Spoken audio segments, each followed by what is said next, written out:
Hello everyone and welcome back to Deck Tech for Decks. Today we're taking a look at Alela Artful Provocateur. This girl can create a crazy board state just by casting artifact spells, so that's exactly what we're going to do. Additionally, we have a few vehicles in the deck just to help us get there. But let's be honest, that's just to distract our opponents a little bit, have a little fun, and then we're going to combo off because this girl's a combo maniac.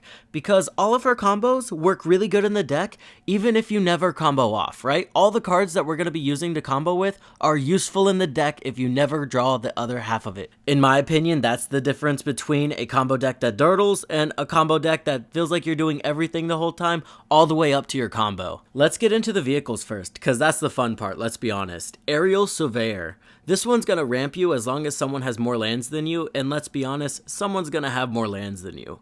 Imposter Mech. We're gonna go ahead and copy our opponent's strongest creature and turn it into a vehicle, because why not? Nautiloid Ship. Not only is this really useful graveyard hate, but we're gonna get those very useful cards for us, right? Parhelion 2. This is gonna be really good because we're gonna create a massive board of angels and fairies, so I'm in for that.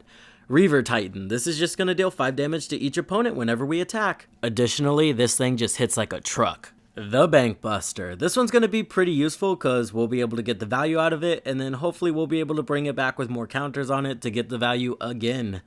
Shiraki Genesis Engine. This one's just insane. Not only is it card advantage, but look at that boy's power. Smuggler's Copter. This one's a classic, right? Sometimes we do need some stuff in our graveyard, so this can get it there. Thunderhawk Gunship. This one's just awesome. It's a 6/6 with crew 2 that creates 2 white Astartes warrior creature tokens. Who doesn't like that? Next up we have the Weatherlight. Go ahead and look at the top 5 cards of your library for the best historic card from them. Notably, historic cards are artifacts, so there you go. Weatherlight completed. This one's really good because we don't have to crew it, right? We're just going to be sacrificing our fairy tokens for value, and why we do that, we're just putting counters on the Weatherlight until we scry ourselves to card draw. Mech Titan Core. Not only do you get all the pieces back if this guy gets destroyed, but he's a 10/10 that's word soup that we can just throw at our opponents, so I'm all for that.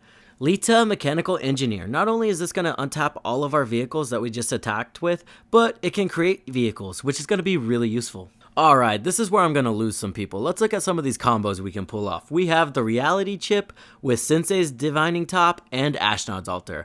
What's going to happen is you're going to go ahead and put the top on top, play it, sacrifice the fairy, generate 2 mana, and then you're going to be able to create infinite mana, draw infinite cards, and you should be able to find a way to win from there. Next up, we have a personal favorite of mine. We have Bolas's Citadel, Aetherflux Reservoir, and of course, Sensei's Divining Top, right? Go ahead and play the top from the top of your library, put it on top, and while you're doing that, you're paying life, but you're also gaining life. Eventually, you'll have enough life to Death Star your opponents to death. Next up, we have Mirror Retriever and Scrap Trawler. Pair this with Ashnod's Altar, go ahead and loop those through the graveyard, create a bunch of fairy tokens, and you'll be able to create infinite mana that way. Lastly, we have our least efficient combo with Workshop Assistant, Junk Diver, Ashnod's Altar, and Aetherflux Reservoir.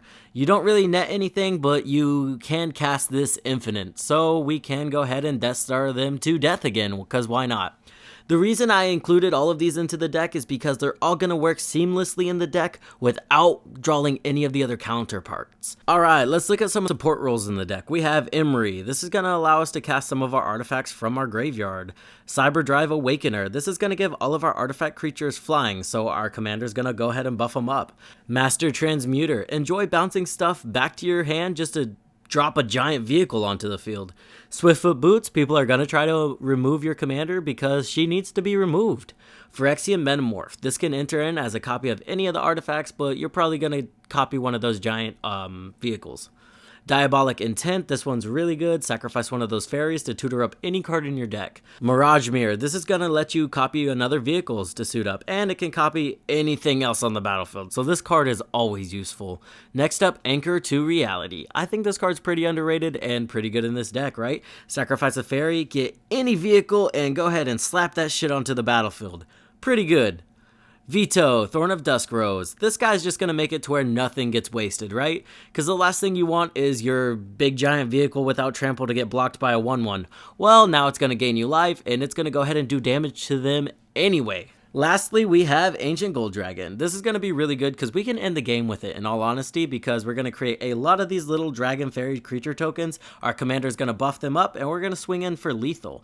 My goal with this deck was to kind of make something battle cruiser-ish that can go combo off if it needs to. Alright guys, let's look at this card advantage. We have Marnius Calgar. This guy's going to be pretty crazy in the deck because every time we create one of those fairy tokens, boom, we're going to draw a card.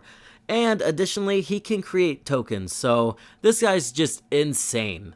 Kindred Discovery. This card's insane in the deck also because whenever we cast an artifact spell, we're going to draw a card because we're going to create a fairy token. And then whenever those fairy tokens attack, we're going to draw more cards. Pretty crazy. Next up, Reconnaissance Mission. This is kind of the same thing, but they do have to get through. Additionally, Bidon of Thassa can be really useful in this deck as well. Skull Clamp is broken in this deck, as always, because any deck that runs Skull Clamp, it's usually broken in that deck.